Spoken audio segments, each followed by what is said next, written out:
Okay, let's knock out a quick winter painting. First thing I'm gonna do is do a real easy sketch. Just gonna give me a path. There's gonna be one big tree in the front and a couple little trees in the back. Now I am aware that the lovely Miss Karen Rice did do a tutorial on the same kind of reference. I'm gonna poke a few jabs about gouache in here, but it's obvious she's a great artist and I love her work, and she was probably one of the first artists I followed on YouTube. And a side note, if you're not following her, you oughta.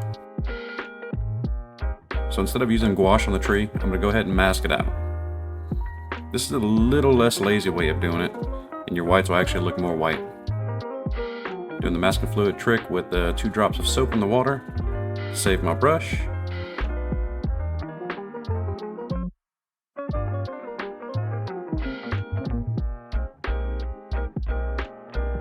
And all I'm doing here is kind of masking off where the snow will be dripping over the branches.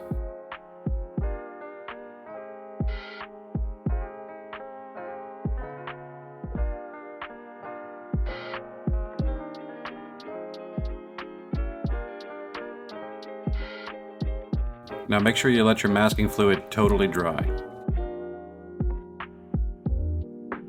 The tools you need would be a 3/4 flat wash, size 6 round, size 0 round, spritz bottle, and an optional heat gun.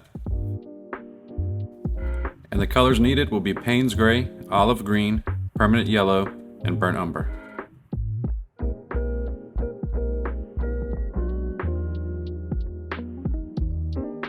So right here I'm going to mix up a strong batch of Payne's gray. I'm going to add a little olive green to the second color, and a little bit of permanent yellow into the third color for the lighter highlights on the branches.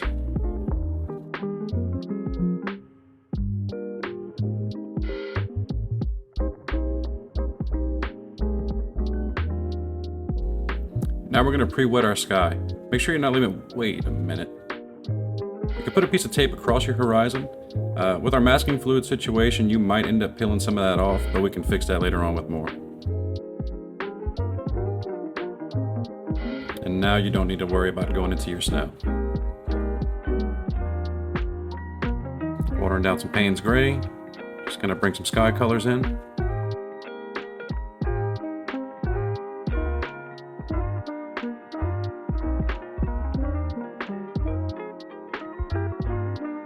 You do want to make sure you keep your sky kind of a lighter tone to where your tree can poke out more in the foreground.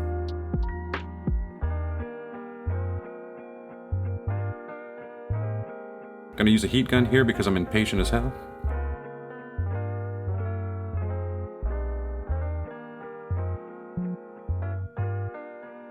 Size 0 brush. Start painting in those background trees, and this is going to be a pretty watery mix.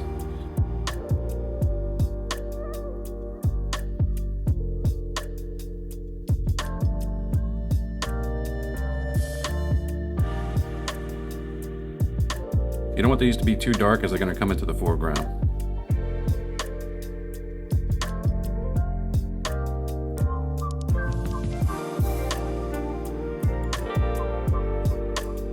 Had a little boo-boo here where it dried kind of hard lines in the sky. So I'm going to go back in, re-wet, and fix that little hard line. This is one of the difficulties if you leave puddles on your page.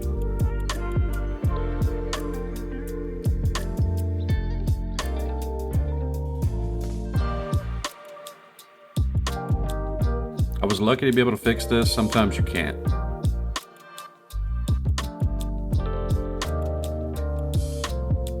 Use the old heat gun again to dry it off.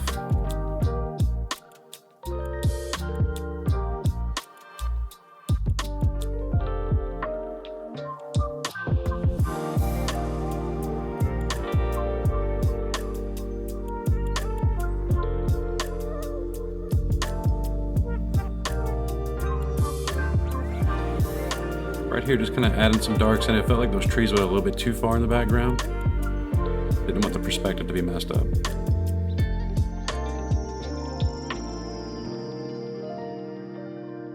The dark mixes olive green and Payne's gray.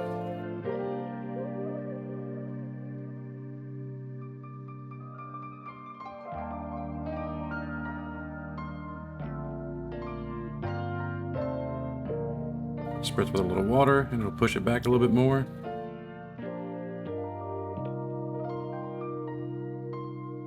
I think that's my favorite thing about watercolor, is it's so much about play.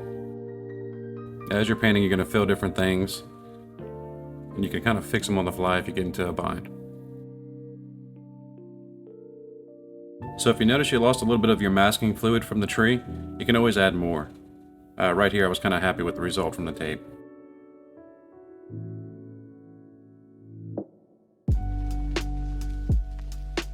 Now right here, instead of keeping the paper totally white, I'm adding in a few dry brush shadows just to kind of show some texture in the snow.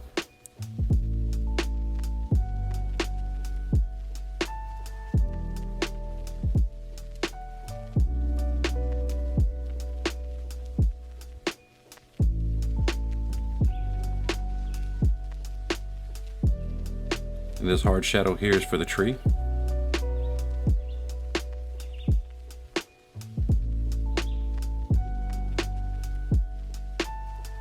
With shadows, I normally try to keep the lines real soft, so this kind of blends back into the snow better. Some more texture in the snow, maybe some footprints.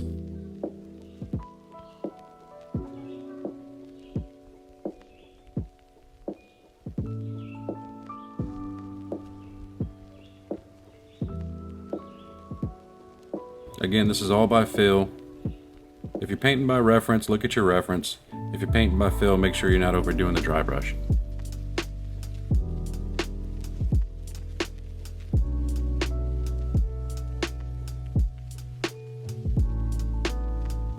Gonna go in with that yellowish green, start painting in the highlights of the tree.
Make sure you're keeping your leaves and your branches pretty random.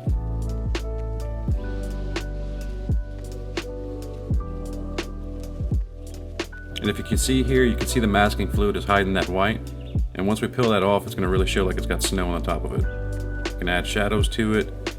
It'll really bring kind of a dimension to the snow.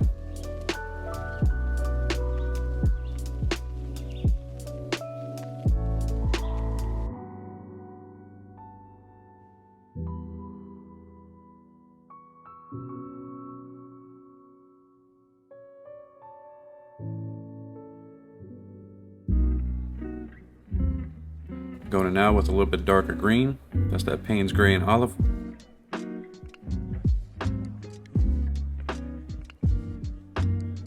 this is going to be for the shadows of the limbs.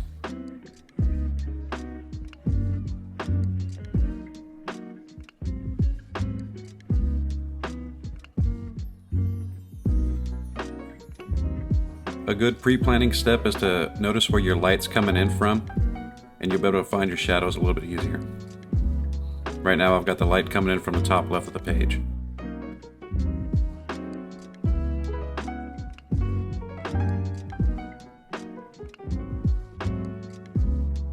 You can use a little dry brush here just to add some texture and more suggestion of leaves.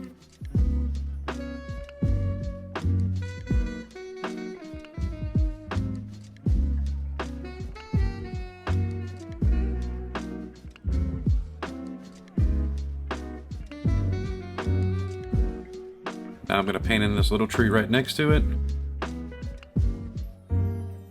Same steps, you'll have more shadow on this tree from the bigger tree, so it'll be a little bit darker.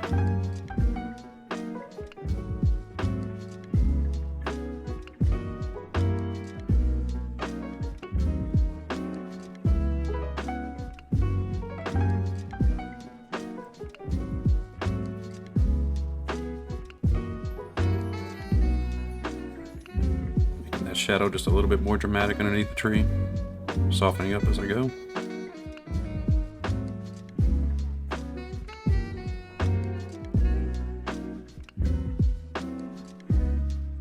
It's real easy to get obsessed with these shadows, as you can see I'm doing here.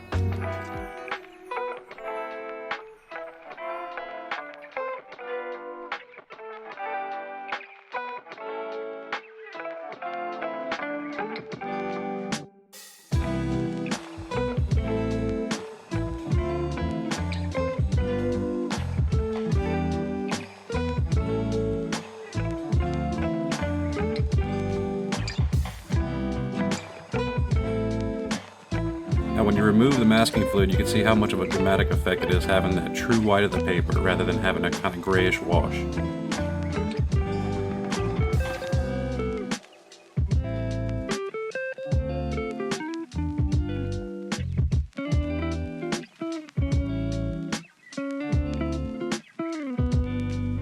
And right here I'm taking a watered down mix of that Payne's gray and adding shadows to the top of the snow. This kind of adds dimension to the snow on the tree.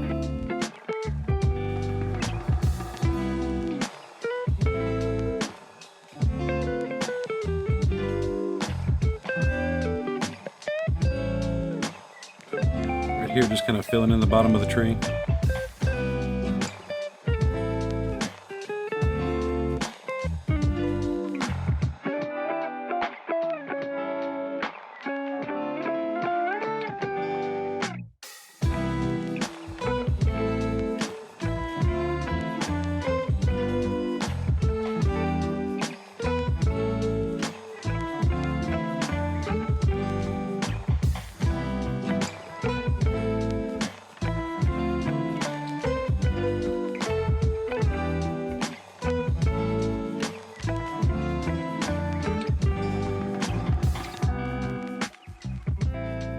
That's that little bit of masking fluid we had on the small tree.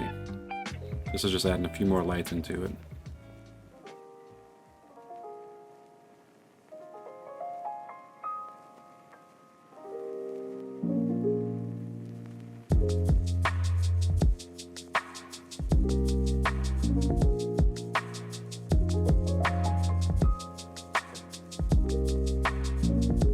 Take a step away from your painting if you think you're done and make sure that you've got all the details that you want into it.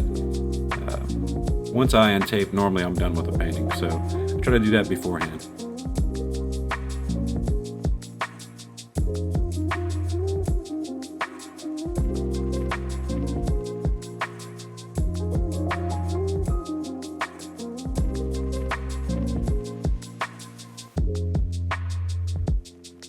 Right here I'm still obsessing with the shadow.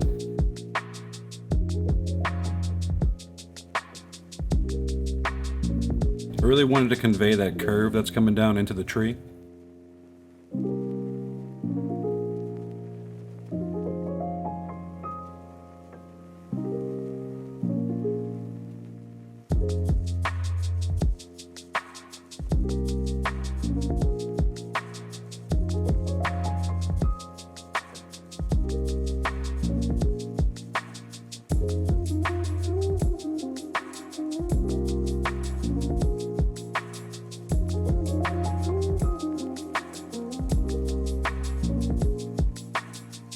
Adding a few more shadows on the snow, and that should be it for this painting.